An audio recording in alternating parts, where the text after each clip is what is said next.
Bonjour à toutes et à tous. Bonjour Michel. Bonjour Caroline. Michel, nous travaillons régulièrement ensemble pour préparer ce bel observatoire Crédit Logement CSA. Aujourd'hui, nous nous retrouvons à Brest, ville qui vous est chère, et plus particulièrement aux Ateliers des Capucins, et encore plus spécifiquement dans un très beau musée qui est le musée 70.8, dédié à l'innovation maritime. Donc un endroit qui se prête parfaitement pour notre observatoire. Alors, nous sommes en direct sur YouTube, c'est une nouveauté, on en est ravis. Vous pourrez nous poser toutes les questions que vous souhaitez à la fin de la présentation de l'Observatoire. Vous avez normalement sur la droite de l'écran un petit espace discuter, donc n'hésitez pas à poser vos questions et je les relayerai à Michel à la fin. Michel, votre analyse est évidemment très attendue, comme d'habitude, surtout suite aux dernières évolutions du marché immobilier. Juste avant de commencer, je voulais signaler une nouveauté pour cet observatoire. Crédit Logement a travaillé depuis un petit moment pour enrichir ses bases de données d'une donnée qui devient très importante sur le marché immobilier, c'est la donnée des PE. Et grâce à cette donnée, Michel, vous avez pu définir de nouveaux indicateurs qui vont s'enrichir tout au long de l'année et qui permettent finalement d'avoir une nouvelle vision de ce marché immobilier à travers ce prisme. Voilà, on va découvrir tout ça. Maintenant, Michel, sans plus attendre, je vous laisse nous présenter l'Observatoire du deuxième trimestre 2023. Merci Caroline. Donc, nous allons commencer par l'évolution des taux, comme à l'habitude. Et pour cela, nous prenons évidemment l'indicateur qui est l'indicateur de taux moyen. Alors, sur le deuxième trimestre, nous sommes sur un taux moyen de 3,29%. Sur le mois de juin, nous sommes à 3,45%. C'est-à-dire que depuis le début de l'année, nous avons une augmentation rapide. 18 points de base en moyenne, à comparer aux 11 points de base d'augmentation que l'on avait constaté en 2022. Bien évidemment, cette augmentation a légèrement ralenti en cours d'année. Au début, nous étions à 23 points de base d'accroissement par mois. Nous sommes aujourd'hui sur 14 points de base d'augmentation. Bon, derrière tout ça, aucune surprise, tout le monde le sait. Nous sommes sur la réponse des établissements de crédit à l'augmentation des coûts des ressources. C'est la stratégie qui a été développée par la BCE pour tenter de venir à bout de cette inflation qui ronge les économies depuis l'automne 2021. Bien, il est clair que, comme à l'habitude, nous regardons de manière un peu détaillée ce qui se passe sur quelques catégories de prêts représentatives. Les taux fixes, toujours, parce que la production à taux variable, c'est peanuts, en dépit de tout ce qui a pu être dit parfois. Aujourd'hui, les taux variables, c'est 0,3 ou 0,4% de l'ensemble de la production, c'est-à-dire rien, pratiquement. Donc, du côté des taux fixes, les 15 ans, les 20 ans, les 25 ans, et quand nous regardons, nous voyons que, par exemple, en juin, sur les 25 ans, nous sommes en moyenne sur 3,69%. C'est énorme, quand on se souvient de ce que l'on avait encore en décembre 2021, 13%. Et puis, surtout, quand on gratte un peu derrière, en juin, nous avons, parmi des emprunteurs qui sont des emprunteurs moins bien dotés, moins bien notés, apport personnel, revenus, situation professionnelle, etc., nous trouvons des moyennes à 4,03%. Et même sur une petite partie de la production qui est la moins bien servie, pourrait-on dire, nous sommes aujourd'hui à 4,30%. Donc on voit, nous avons atteint des configurations qui sont des configurations qui nous révèlent une évolution du marché. Cette évolution, elle va de pair évidemment avec l'accroissement des des durées que l'on a constatées depuis un certain temps et qui nous a conduit en moyenne sur le deuxième trimestre à 249 mois. 249 mois, on le voit bien, je crois que la représentation graphique à elle seule résume ce qui s'est passé. L'augmentation des durées a, pendant un certain temps, constitué une réponse au déséquilibre qui était en train de monter. Oh, pas récent, hein, c'est pas depuis le début de l'année ou depuis le déclenchement de la guerre en Ukraine, non. Les déséquilibres, ils ont monté en 2021, durant l'année 2021, ils se sont renforcés à l'automne 2021. Ces déséquilibres, on les connaît. C'est évidemment l'augmentation des taux, des crédits immobiliers, mais c'est aussi la poursuite de la hausse des prix des logements. Bon, mais regardons simplement pour le moment cette hausse des taux des crédits immobiliers. La seule hausse entre la fin de l'année 2021, décembre 2021 et juin 2023, a fortement érodé la capacité d'emprunt des ménages. Lorsqu'ils pouvaient emprunter 100 000 euros à la fin de l'année 2021, en juin, ils ne pouvaient plus emprunter que 79 500 euros. Bon, alors à quoi a servi dans ces cas-là l'augmentation des durées? Elle a amorti. Elle a amorti un peu en 2022. En gros, en 2022, l'augmentation des durées a permis d'amortir de l'ordre de 2 000 euros. C'est-à-dire que les emprunteurs avaient la possibilité d'obtenir un prêt plus élevé. Mais en 2023, non, il ne se passe plus grand-chose. La poursuite de l'allongement des durées ne libère plus de capacité d'emprunt supplémentaire. Et en juin, quand on tient compte des taux, des durées, nous sommes sur une capacité d'emprunt de 81 500 euros contre 100 000 euros en décembre 2021. Bon, c'est important comme résultat, mais ne nous trompons pas, ce n'est pas que cela qui a conduit au désordre qu'on connaît dans l'activité des marchés. On va en parler par la suite.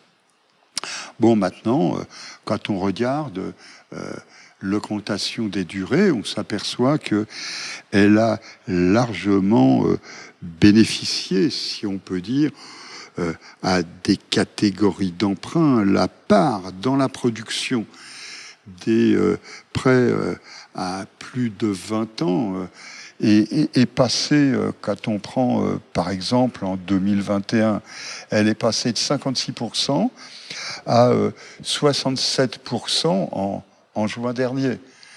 Donc voilà, nous avons eu un déplacement de la production que le graphique illustre parfaitement.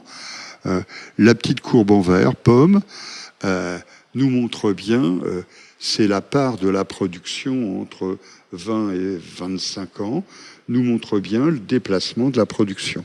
Maintenant, vous noterez, et c'est très important, que depuis la fin de l'année 2012, depuis la fin de l'année 2022, depuis le début de l'année 2023, la part de ces prêts dans l'ensemble de la production stagne.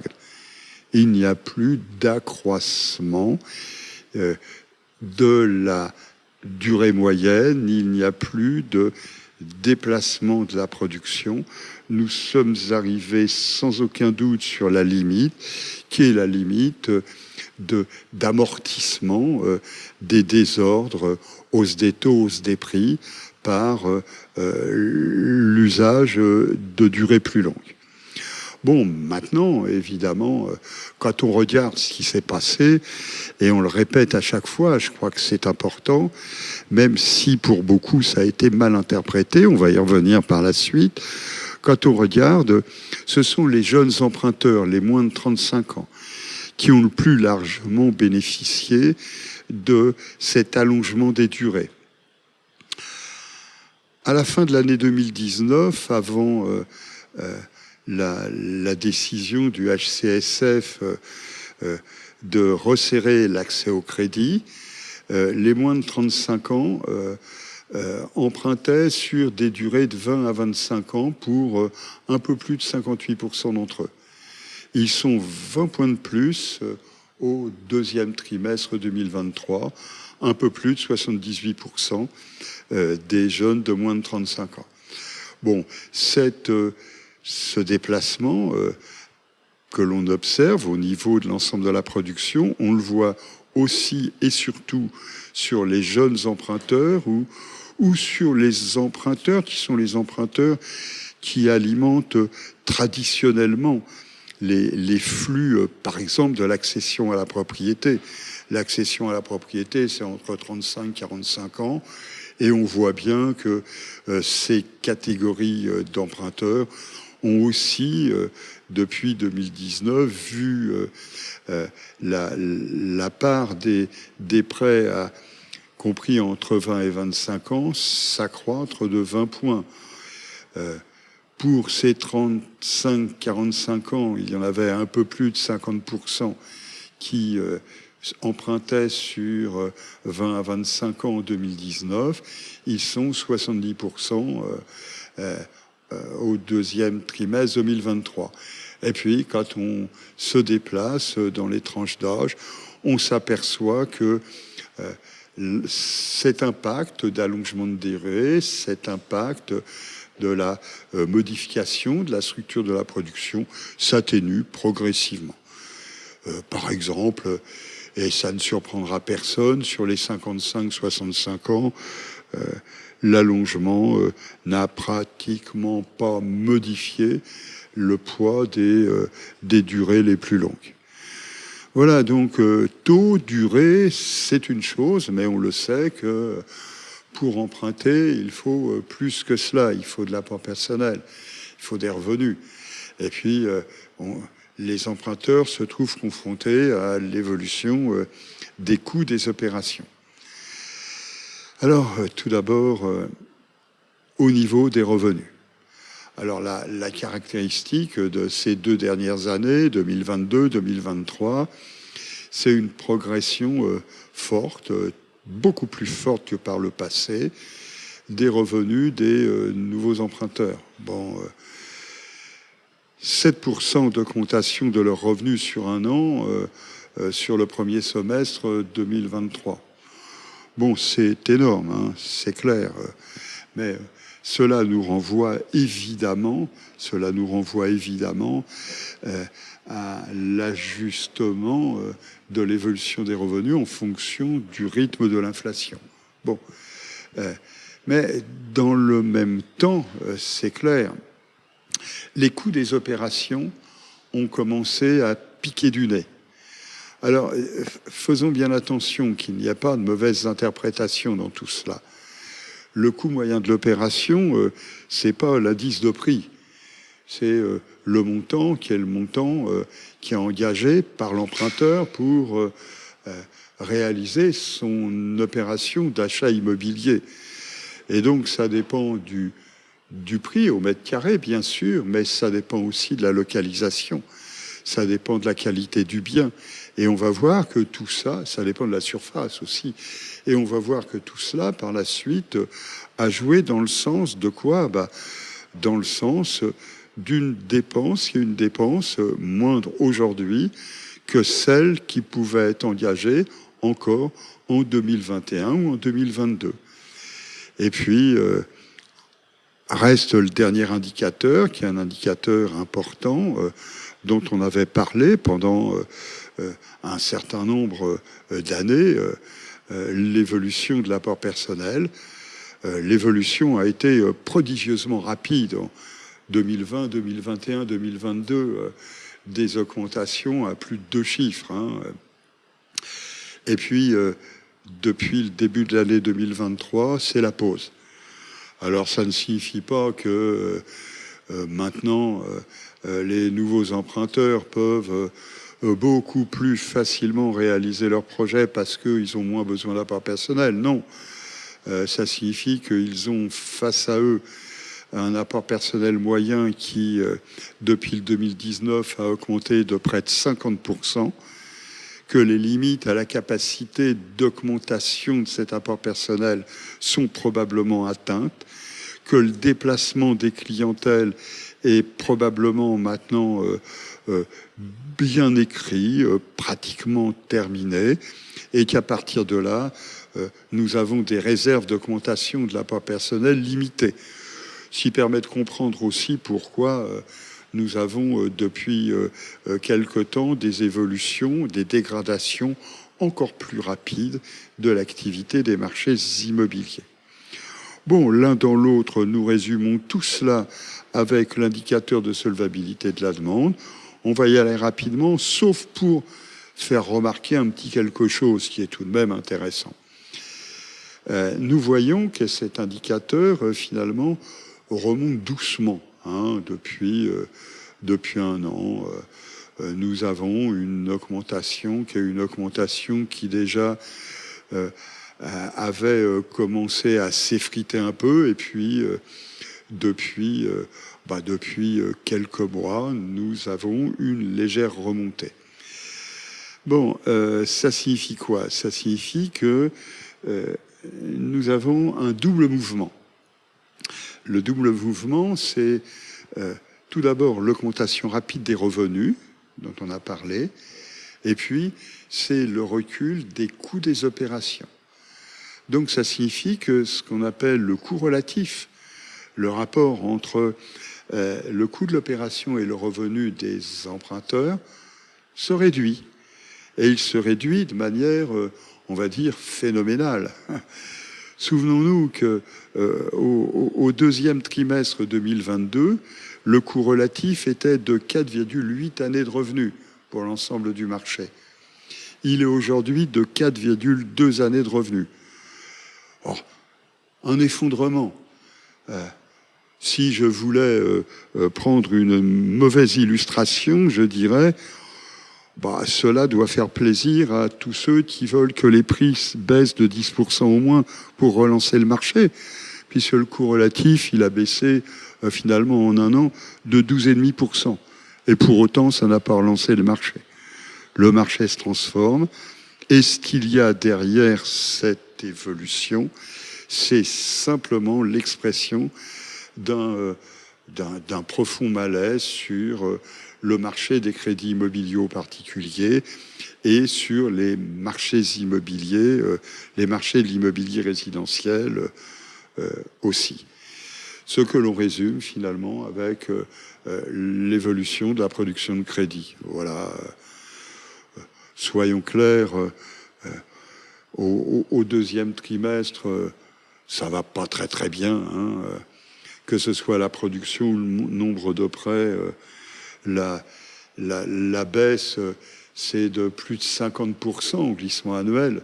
C'est beaucoup, et je crois que les deux courbes montrent bien comment elles piquent du nez très rapidement. Et en niveau annuel glissant, nous sommes, pour les deux indicateurs, à plus de 40% de recul sur un an. Bon, c'est une chute.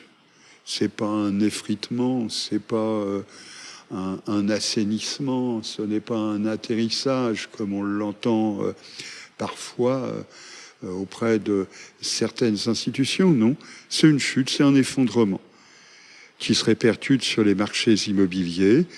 Tout le monde a les chiffres en tête, on ne va pas les reprendre. On en reparlera un petit peu par la suite. Et simplement pour voir la manière dont cette chute s'est amplifiée depuis un an. Le deuxième trimestre de cette année, en glissement annuel, que ce soit la production ou le nombre de prêts, allez, moins 51%, un peu plus de moins de 51%, peu nous importe. Le premier semestre, c'est moins 46%. Cela signifie que la chute a été plus forte, évidemment, au deuxième trimestre qu'au premier trimestre. Et puis, sur un an, en année glissante, moins 41%. Voilà. Nous sommes bien sur une accélération. Il n'y a aucune surprise à cela. Les conditions sont des conditions qui finalement se détériorent du côté des taux, du côté des durées, du côté des prix. Et il n'y a pas de soutien public. La demande réagit mal, comme il se doit. Et c'est vrai, Michel, qu'on voit que ça démarrait dès 2022, puisqu'on avait déjà des moins 19% ou moins 20% sur le nombre de prêts accordés. Tout à fait. Ça a démarré à l'automne 2021. Lentement dans un premier temps, et puis de manière beaucoup plus accentuée en 2022, d'accord, avec une amplification depuis le début de l'année 2023. Donc, sur le marché du neuf, nous avons, comme sur le reste de l'économie immobilière, le double, le triple mouvement. On ne va pas le décrire, on va simplement le rappeler. Nous avons tout d'abord eu une augmentation qui est une augmentation des revenus, des ménages qui réalisent par déplacement des clientèles, essentiellement, principalement. Nous avons une baisse du coût relatif. Sur le neuf, comme pour le reste du marché, c'est la même chose. 12,3, 12,4% de recul. Formidable, hein, diront certains. Redémarrage automatique du marché. Mais non. Et puis, nous avons cette évolution de la part personnelle dont on a déjà parlé et qui, depuis 2019, a progressé dans les mêmes zones, c'est-à-dire de l'ordre de 48-49% au total. Bon, maintenant, regardons ce qui est intéressant, la répartition des emprunteurs. Alors, je vous fais ce commentaire de la répartition des emprunteurs sur le neuf. Sur l'ancien, nous passerons plus rapidement parce que c'est à peu près la même chose, même si les chiffres sont un peu différents. Tout d'abord, nous constatons une augmentation de la part des jeunes emprunteurs, les moins de 35 ans. Oh, c'est logique, serais-je tenté de dire, pour deux raisons. On les rappelle à chaque fois. Tout d'abord, on l'a vu, les établissements de crédit se sont efforcés de préserver ces jeunes ménages qui primo-accèdent à la propriété, qui sont les bons clients de demain. Et donc, ils ont fait un effort sur les durées. Effort sur les durées qui a été payant, on le voit bien, puisque entre 2021 et 2023, nous sommes quand même sur une progression très rapide de la part de ces jeunes emprunteurs.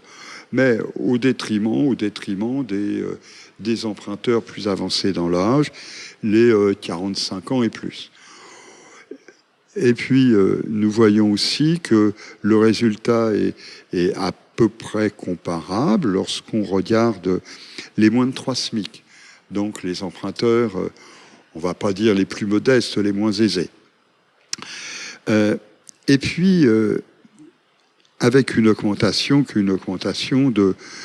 de même acabit. Hein. Nous sommes sur 6 points d'augmentation, 6,5 points d'augmentation en 2 ans, avec un recul qui est un recul concomitant de la part des 4 SMIC et plus. Bon, maintenant, on a lu parfois certaines interprétations qui laissent perplexes.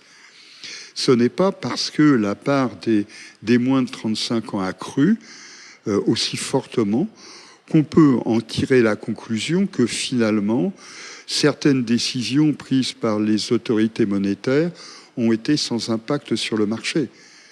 Puisqu'il est bon de rappeler, et je pense que ceux qui ont écrit cela l'avaient vu tout de même, nous avons un recul très important de la production et du nombre de prêts. Donc ça signifie tout simplement que le nombre d'emprunteurs de moins de 35 ans a reculé moins rapidement que le nombre des emprunteurs de plus de 55 ans. Voilà.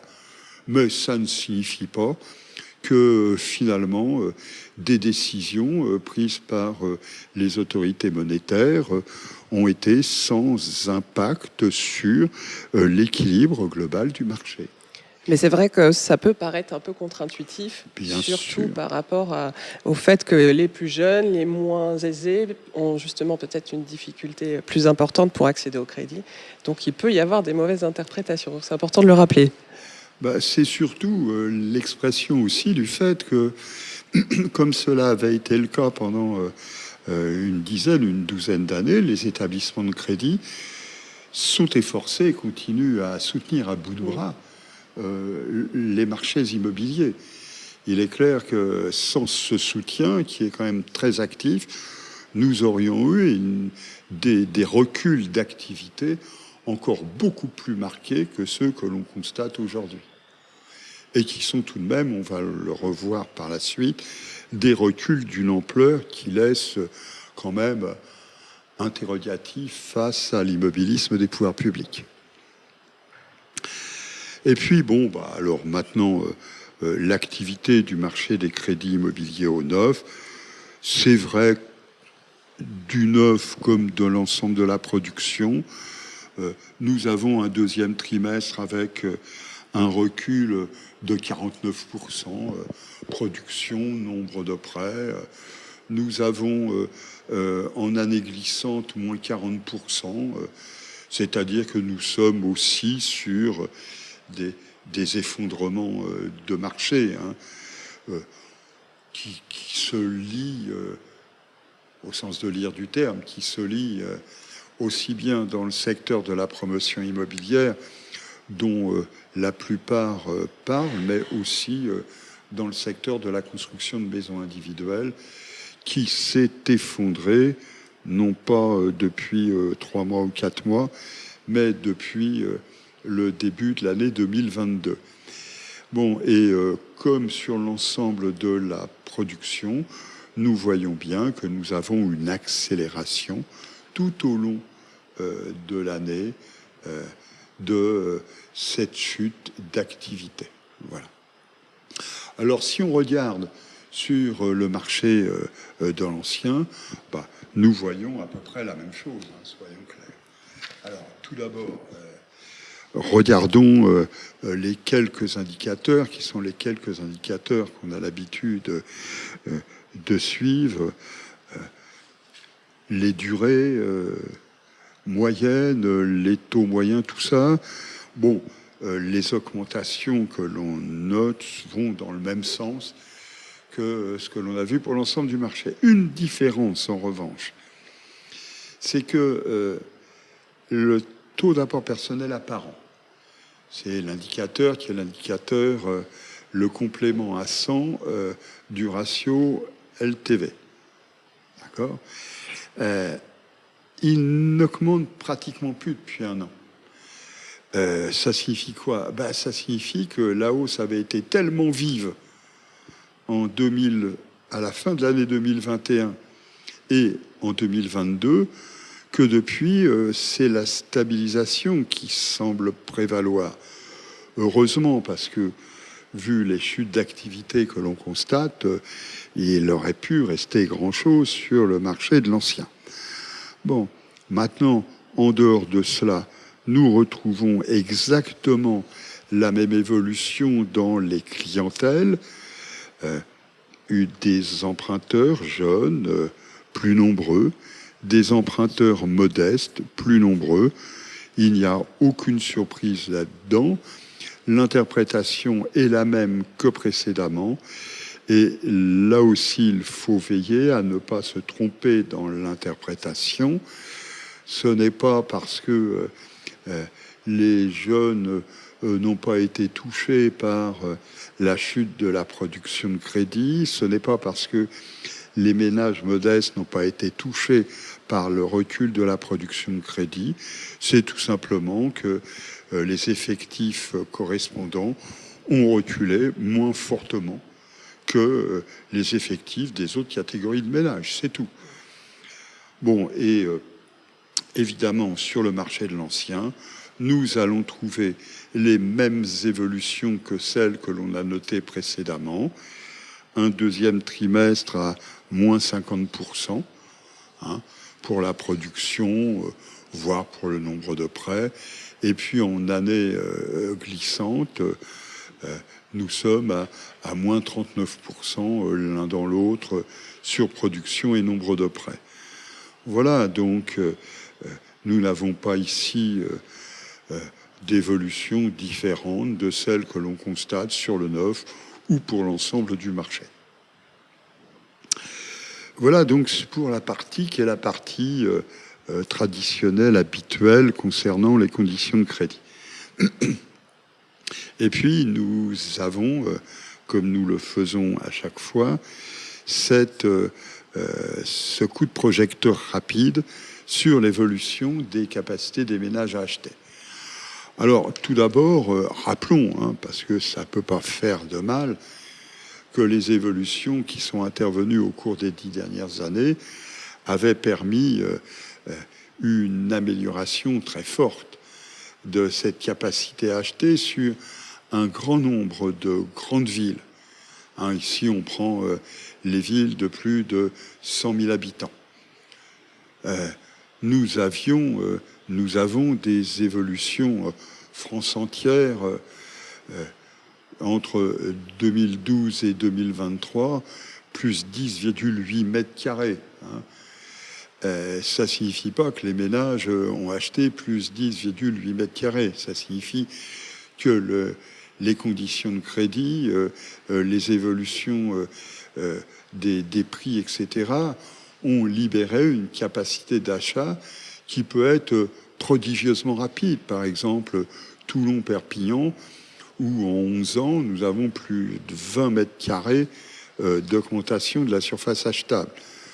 Mais bien sûr, alors sur ces villes, nous retrouverons évidemment le fait que les prix ont mollement progressé, voire ont stagné durant ces années. En revanche, nous avons des villes, des grandes villes, où la situation a été différente. Elle a été différente parce que les prix ont monté vite, très vite. Elle a été différente parce que nous avons eu des pressions de clientèle très fortes.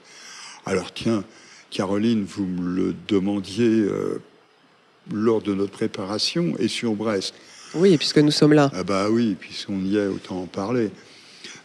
Au cours des 11 dernières années, la capacité à acheter a reculé de 8 mètres carrés.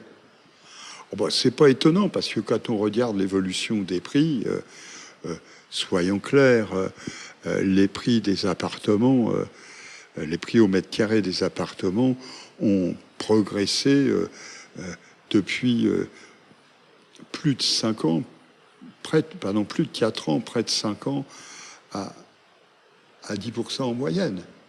Donc il est évident que ça finit par éroder le marché.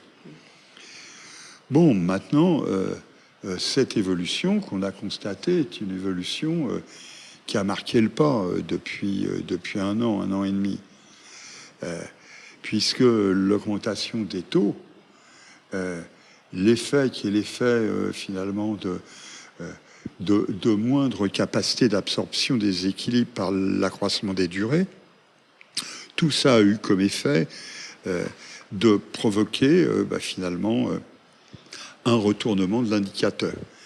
Et depuis le début de l'année 2022, nous sommes sur une baisse, une diminution de la surface achetable de plus de 5 mètres carrés France entière.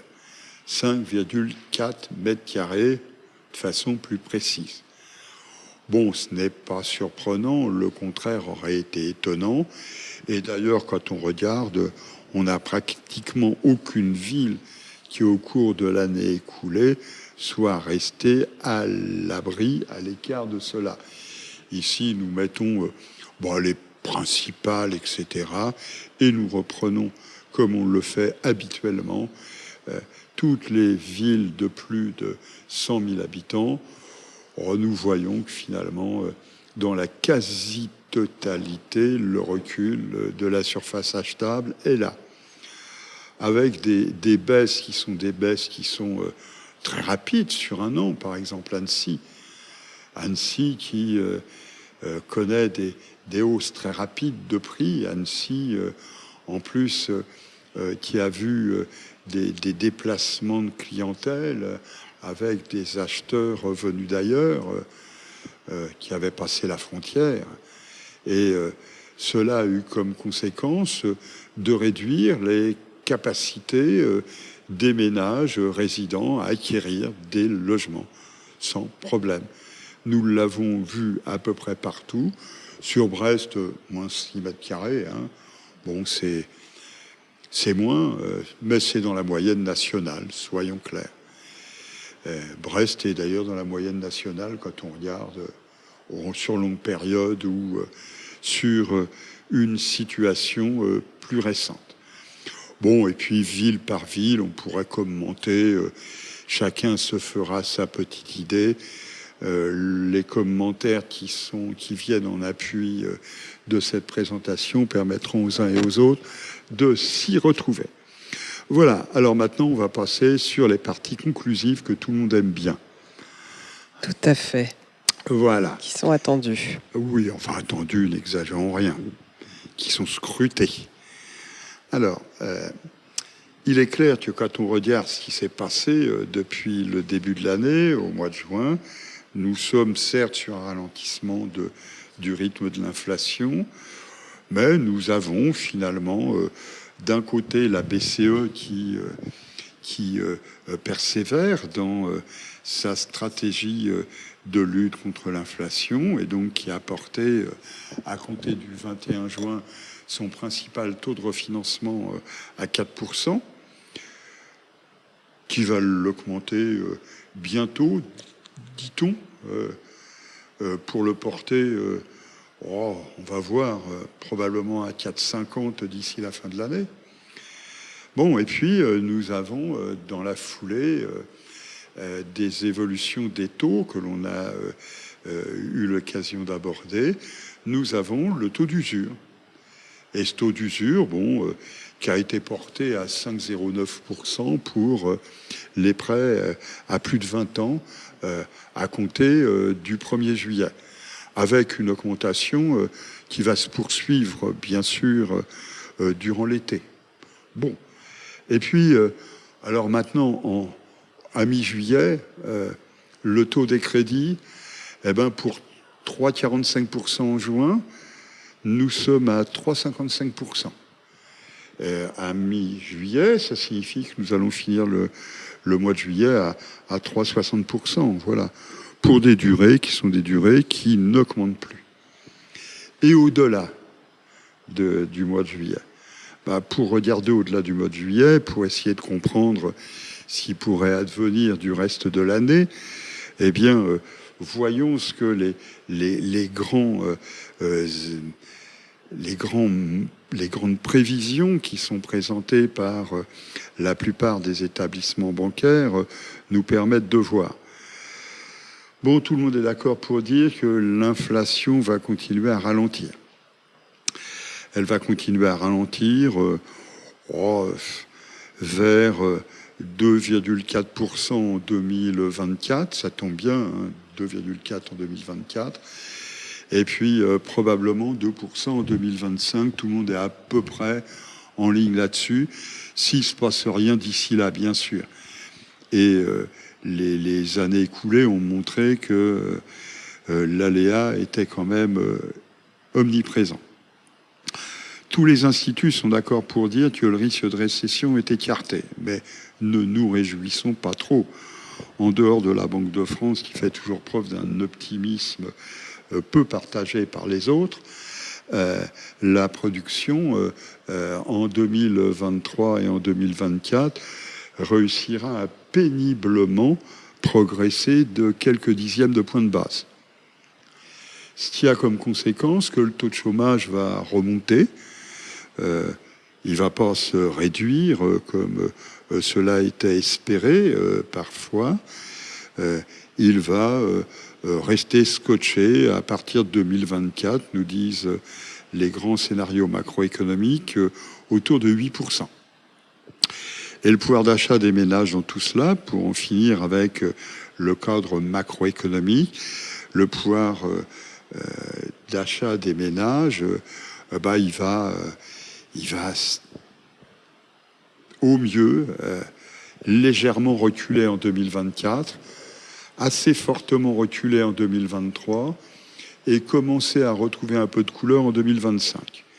Alors dans ce contexte-là, les prévisions macro-financières, bon, je vous le disais, tout le monde est d'accord pour dire un taux de refinancement de la BCE à 4,50% à la fin de l'année.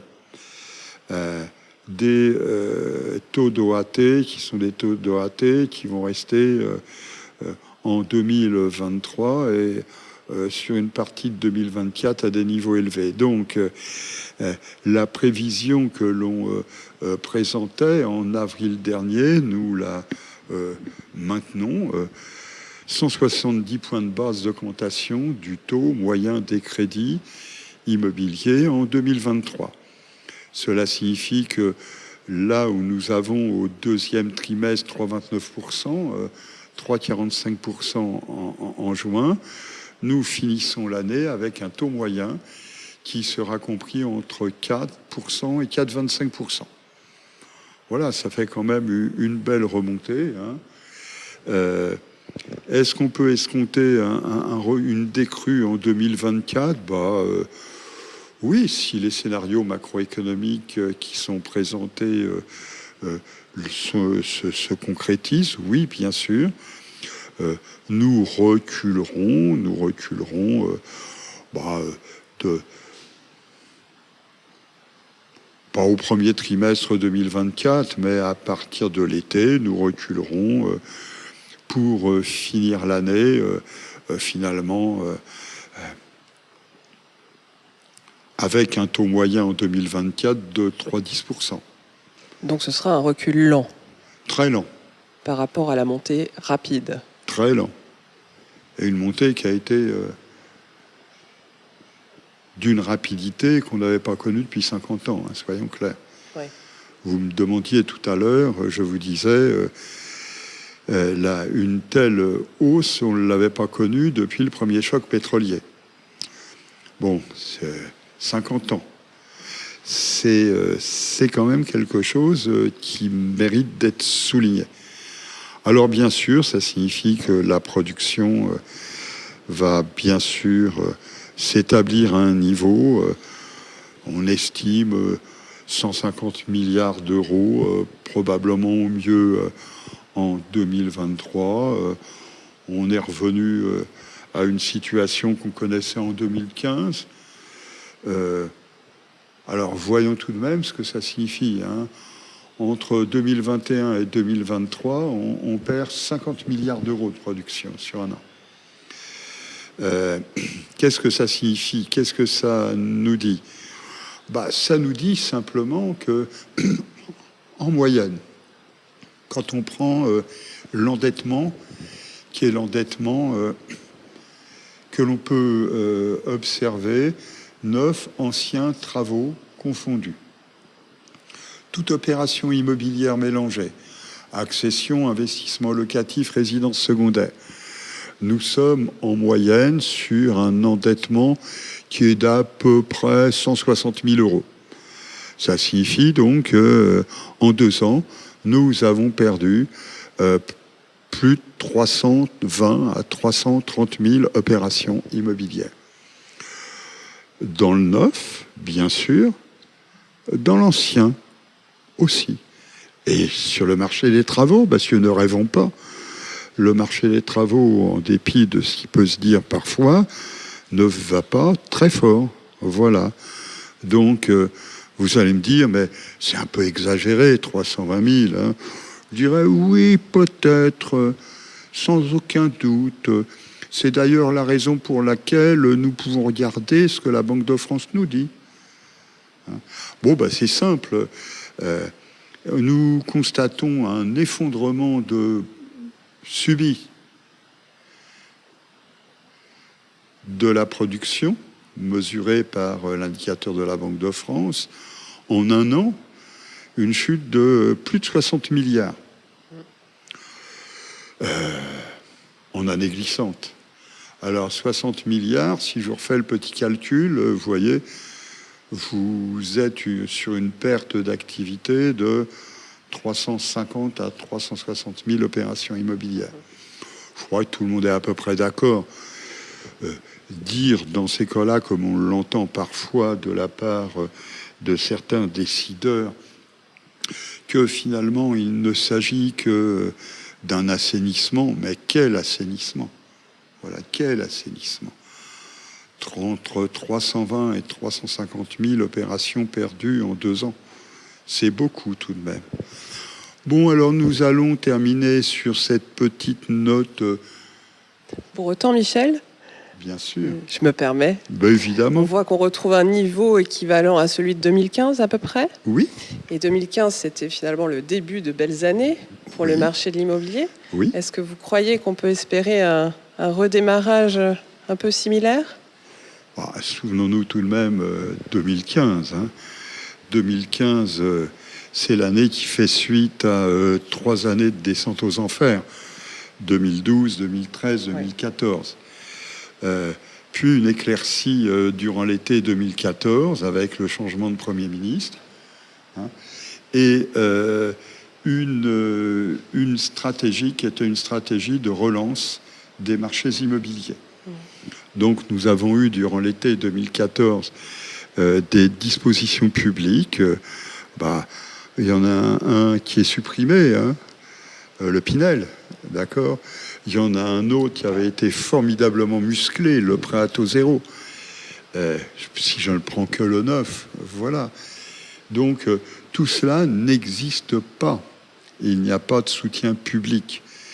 On l'a vu et dans le discours de la Première ministre, et on l'a vu aussi dans les décisions qui ont été présentées récemment par le HCSF. Rien ne change. Tout est comme avant. Donc il y a peu de chances, finalement, que l'on assiste, comme en 2015, à un rebond de la production de crédit, un rebond de l'activité des marchés immobiliers. Pour autant, soyons clairs, il est probable qu'à l'automne, nous aurons atteint le fond de la piscine. Voilà, on sait qu'il est plus facile de remonter quand on est en bas.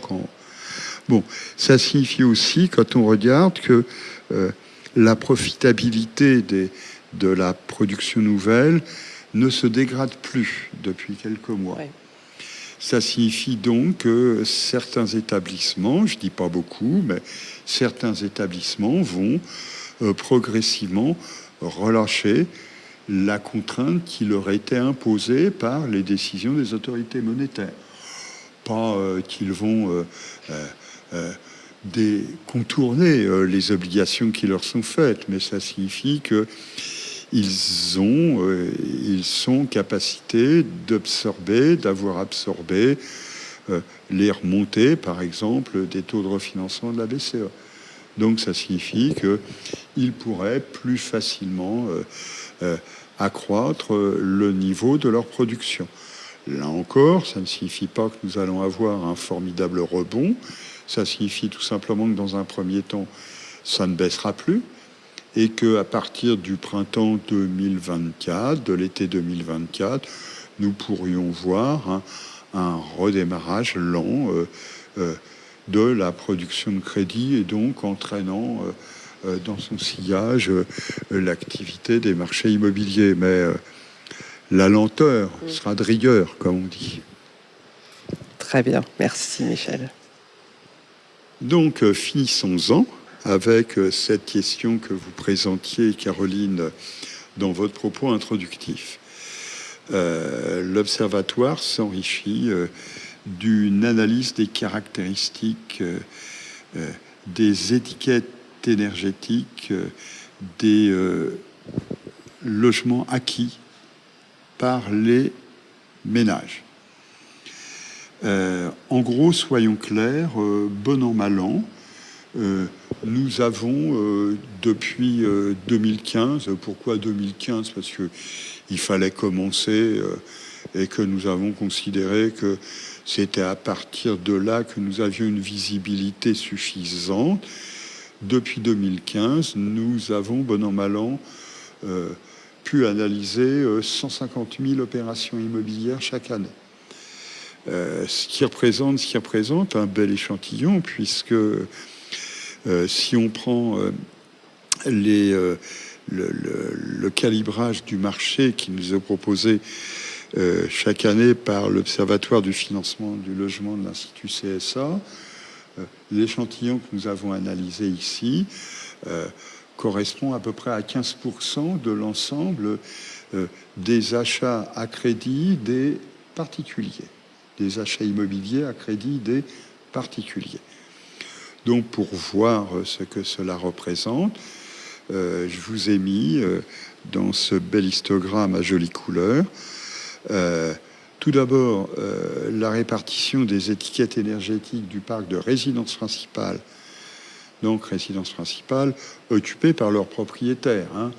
C'est pas le locatif social, c'est pas le locatif privé, c'est pas la résidence secondaire, c'est pas blablabla. Je vous ai mis ici la répartition par étiquette. Nous retrouvons sur les passoires énergétiques FG, donc 18,3% de l'ensemble des résidences principales. Et puis, je vous ai mis en perspective de cela les achats de logements de résidence principale, donc financés par des particuliers et suivis par l'Observatoire Crédit Logement CSA. Nous avons, par exemple, alors regardons cela parce que c'est un point qui sera scruté sans aucun doute, nous avons 17,2% de passoires énergétiques.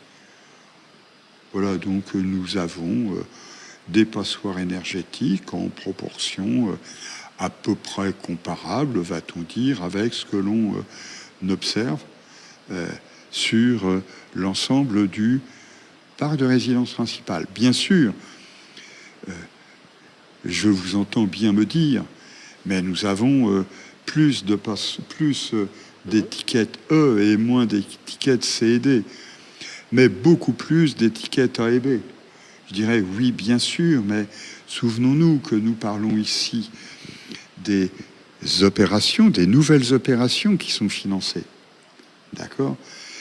Ça signifie quoi ? Eh bien, cela signifie que nous sommes évidemment sur des logements qui sont des logements qui sont déjà, pour beaucoup d'entre eux, de meilleure qualité énergétique que beaucoup de logements qui sont dans le parc et qui ne sont pas revenus sur le marché.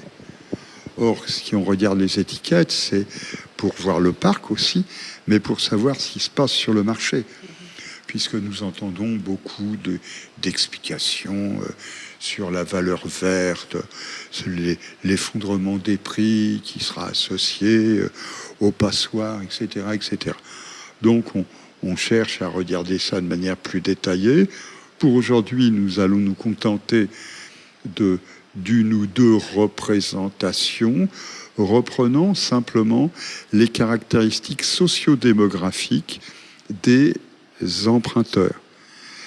Et nous allons évidemment par la suite détailler beaucoup plus avant des points qui sont des points essentiels comme quels sont les taux des emprunteurs en fonction de l'étiquette énergétique, quelle est la durée, quels sont les coûts des opérations, quels sont les prix relatifs, etc., etc. Donc, en gros, tout ce qu'on fait depuis des lustres, on le retrouvera sur les étiquettes énergétiques. Pour le moment, finissons-en avec moins d'ambition, d'accord ?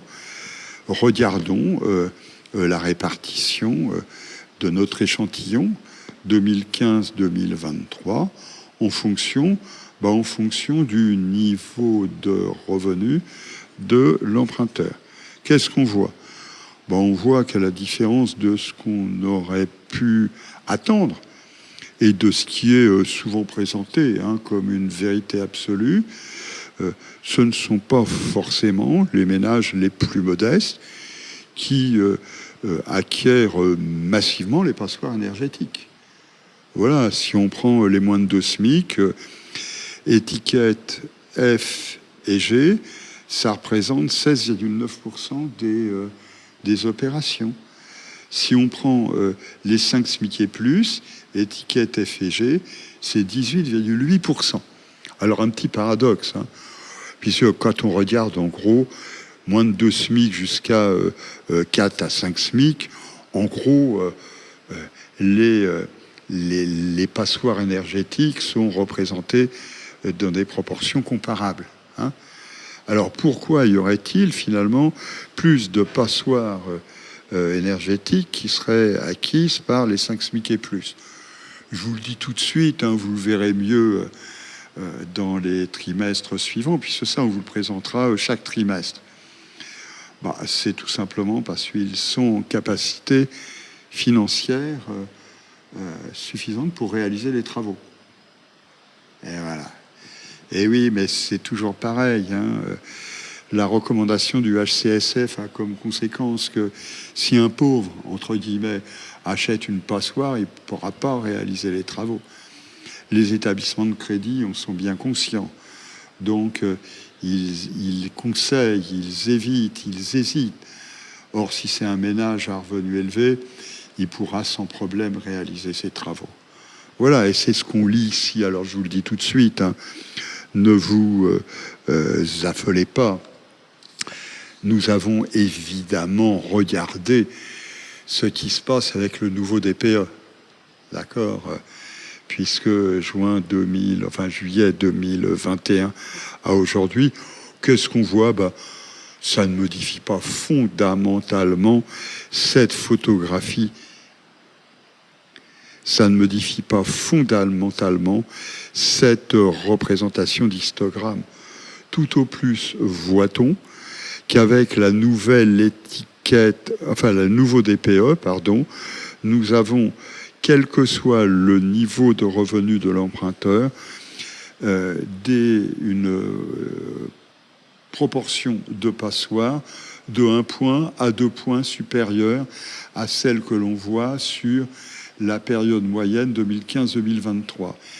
Est-ce à dire que l'on pourrait tenter de le faire que finalement, avec le bouleversement du marché, blablabla, les étiquettes, les ménages sont contraints à acheter beaucoup plus de logements de mauvaise qualité? Non, tout simplement, c'est que la qualité, entre guillemets, de la nouvelle étiquette, les exigences de la nouvelle étiquette font que certains types de biens sont mieux identifiés aujourd'hui qu'ils ne pouvaient l'être par le passé. Et donc, finissons-en pour affûter les appétits par tranche d'âge. Et par tranche d'âge, vous allez voir exactement la même chose. Je vous laisse prendre connaissance de cela. Je vous dirai simplement que les plus jeunes ne sont pas forcément ceux qui acquièrent les passoires thermiques, que quand on regarde, les 45-55 ans acquièrent des passoires dans les mêmes proportions, comme d'ailleurs les 35-45 ans. Voilà, donc en gros, cela va susciter des commentaires, sans aucun doute, et nous allons répondre à toutes les questions qui seront maintenant posées. Merci beaucoup, Michel. Alors, concernant ces DPE, Michel, oui. Ces prochains indicateurs que vous annoncez, ils viendront progressivement d'ici la fin de l'année ? D'ici la fin de l'année, d'ici le début de l'année 2024, oui, tout à fait. Oui. Puisque en octobre, nous aurons le 3e trimestre et en janvier 2024, le 4e trimestre. Donc, d'ici le début de l'année 2024, oui, nous aurons progressivement intégré plus des indicateurs. Ah, Attendez, une première question arrive. Alors, bonjour. Donc, c'est une question de monsieur ou madame Saint-Mathieu. En termes de passoire, est-ce l'impact des immeubles type haussmannien? Est-ce que l'impact des immeubles de type haussmannien n'introduisent pas un biais non rénovable, mais bien patrimoniaux d'exception? Soyons clairs, nous avons ici des immeubles, donc des appartements en immeubles collectifs. Nous avons aussi des maisons individuelles. Donc nous avons de tout. Nous n'avons pas que de l'haussmannien, hein, qui se trouve pas sur la majorité du territoire. Donc oui, ça doit avoir un impact sans aucun doute sur quelques marchés de très grandes métropoles, mais ça n'a pas un impact sur une analyse géographique détaillée telle celle que l'on peut conduire avec l'observatoire. Très bien. Il n'y a pas de biais dans l'analyse, oui, du coup. Oh, il y a toujours des biais partout, hein, mais maintenant... Les relatifs. Alors, nous avons une autre question de monsieur Fro. Relation entre le blocage du marché locatif et évolution des transactions. Le marché locatif s'est trouvé bloqué. Enfin, on parle ici de l'acquisition, hein, on ne parle pas du locatif. Du marché de la location. On parle de l'acquisition de biens destinés à la location. Le reste, on ne le regarde pas. Il est clair que l'acquisition de produits locatifs a été autant amputée, voire plus amputée par la recommandation du HCSF que l'accession à la propriété elle-même, ou même, pire encore, que la résidence secondaire. Oui, donc, ce marché a souffert, beaucoup souffert, que ce soit dans le neuf ou dans l'ancien, parce que, souvenons-nous que l'acquisition de biens destinés à la location, ce n'est pas que du dispositif Pinel dans le neuf, c'est beaucoup plus de l'acquisition de logements anciens destinés à la location, et presque partout sur le territoire, donc pas seulement dans quelques grandes agglomérations des zones B1 et A, voire de la zone B2. Donc oui, le marché locatif au sens achat de produits destinés à la location a beaucoup souffert. Et il n'est pas certain qu'il se relève aussi bien que le marché de l'accession à la propriété. Pourquoi ? Bon, parce que les investisseurs peuvent aussi regarder d'abord les dispositifs d'accompagnement, les dispositifs fiscaux d'accompagnement. Ils ont découvert avec émerveillement la disparition du Pinel, hein. Et puis, ils ont aussi face à eux la généralisation des dispositifs d'encadrement des loyers sur une large partie du territoire. Donc, les incitations qui jusqu'alors pouvaient prévaloir sont des incitations qui deviennent mollement efficaces, qui ne produiront plus leurs effets à l'avenir. Très bien, merci Michel. Nous avons une autre question de Madame Lejoux. Vaste question. Que faudrait-il que fasse le HCSF ? Je ne vais pas vous dire s'il faudrait qu'il fasse parce que ce serait mal interprété. Je vous dirais simplement que il était clair que des dispositions qui étaient des dispositions qui pouvaient être prises à l'automne qui était réfléchi à l'automne 2019 sur un marché qui était un marché en pleine expansion, avec des taux qui étaient descendus au plus bas, avec des niveaux d'activité, notamment dans l'ancien, qui n'avaient été jamais observées par le passé. Il était clair que des dispositions qui étaient des dispositions visant à freiner, à ralentir, à atténuer, étaient des dispositions qui pouvaient avoir un sens. Mais si on se souvient bien, la présentation qui en a été faite était assez singulière. J'aime le rappeler, et je le rappelle encore une fois, lorsque le gouverneur de la Banque de France expliquait que ces dispositions avaient pour objectif d'éviter le surendettement des ménages, alors que le surendettement immobilier était en train de reculer encore et qu'aucun des indicateurs disponibles ne permettait de montrer qu'il y avait un risque d'accroissement des défauts de remboursement des emprunteurs auprès des établissements de crédit. Bon, mais peu importe, à l'automne 2019, on pouvait imaginer qu'il y avait de la logique à intervenir comme le HCSF l'a fait. Depuis, on peut être quand même interrogatif, hein, soyons clairs. On va mettre de côté l'année 2020 qui a perturbé tout le monde avec les confinements. Et puis, nous avons eu l'année 2022 avec le déclenchement de la guerre en Ukraine. Avant, à l'automne 2021, nous avons eu une envolée de l'inflation. Souvenons-nous, c'est pas simplement la guerre en Ukraine, les pénuries d'alimentation, les pénuries d'approvisionnement, c'est durant l'été 2021 que ça apparaît. Donc nous avons une économie qui s'est déréglée. Et les marchés immobiliers se sont déréglés. On aurait pu penser plus de souplesse, on aurait pu penser plus d'adaptation, on aurait pu penser que finalement des recommandations, enfin une recommandation qui avait un sens dans un contexte donné n'avait plus la même signification dans un contexte totalement différent. Parce que si on pense que l'économie de 2023, notamment l'économie immobilière, l'environnement de l'économie immobilière est comparable à celui qu'on avait en 2019, je pense qu'il y a une petite erreur d'interprétation. Voilà. C'est très clair. C'est clair. Merci Michel. Alors, une autre question de Madame Kudenek-Rioux.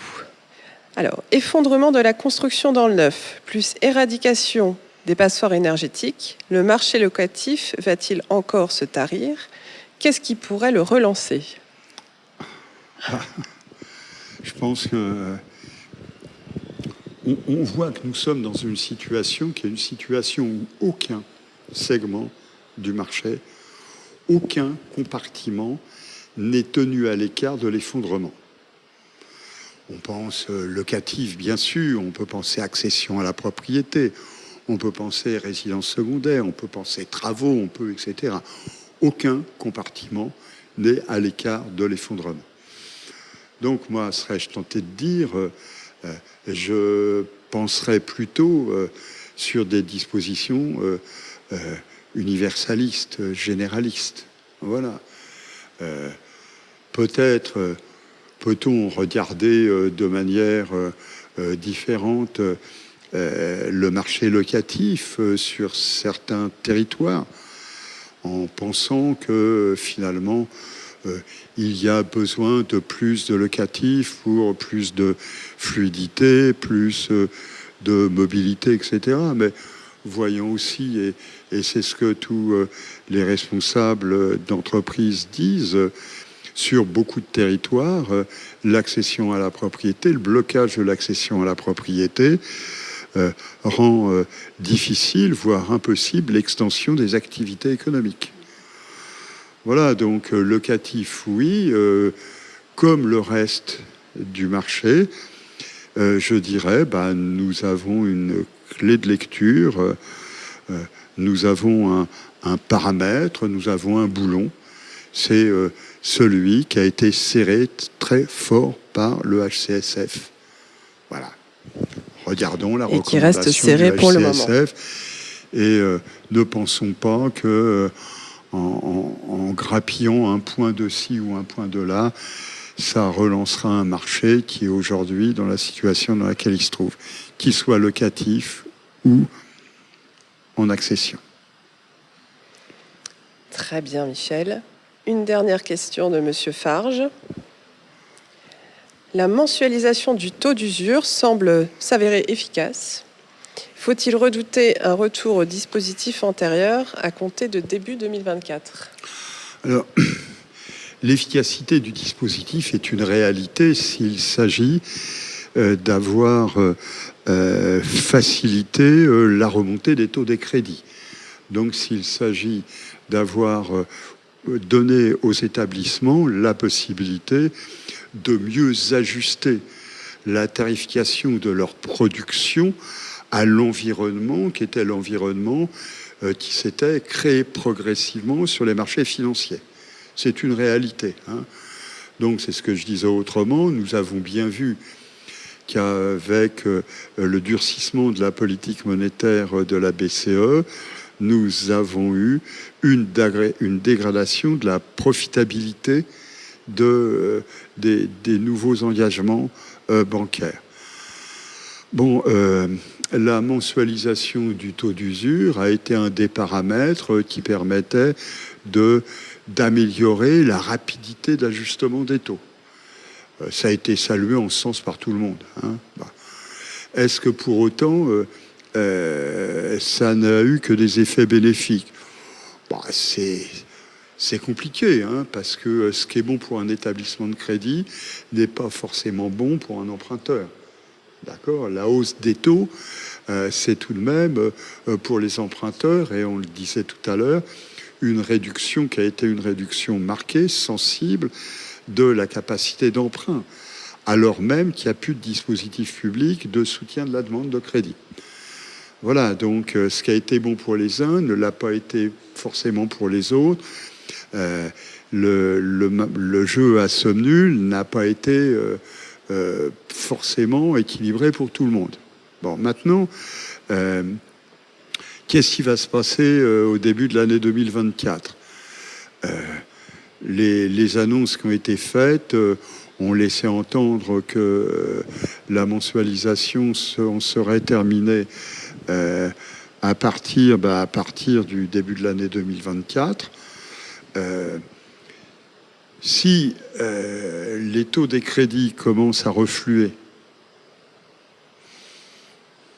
on peut penser que un abandon progressif de la mensualisation du taux d'usure n'aura pas de conséquences marquées sur l'équilibre de l'offre de crédit. J'insiste bien, si le mouvement de reflux des taux se confirme. Si maintenant nous restons encore sur une période de haut taux, voire de remontée des taux, il est clair qu'abandonner la mensualisation du taux, ce serait une erreur de stratégie. Voilà. Donc il faut suivre le rythme d'évolution de ces taux. Faut une capacité d'adaptation à un environnement complexe. Je rappelle ce que Christine Lagarde avait justement déclaré lors du déclenchement de la crise sanitaire. Les économies rentraient dans une période qui était inconnue, soyons clairs. Et elle disait, il va falloir apprendre à marcher à petits pas dans l'obscurité. Je crois que ça résume bien ce que devrait être la capacité d'adaptation de décisions monétaires et publiques. De la souplesse. De la souplesse, c'est ce que la BCE avait réussi à faire. Eh bien, écoutez, je vous propose qu'on s'arrête là. Eh bien, voilà. Merci beaucoup à toutes et à tous. Donc, sachez que le replay de l'émission sera disponible demain sur le site internet, et puis ainsi que toute la documentation qui vous parviendra également dès demain. Merci beaucoup de nous avoir suivis. Merci beaucoup, Michel. À bientôt. Pour cette nouvelle conférence. Oui, j'espère. Bon courage. Merci.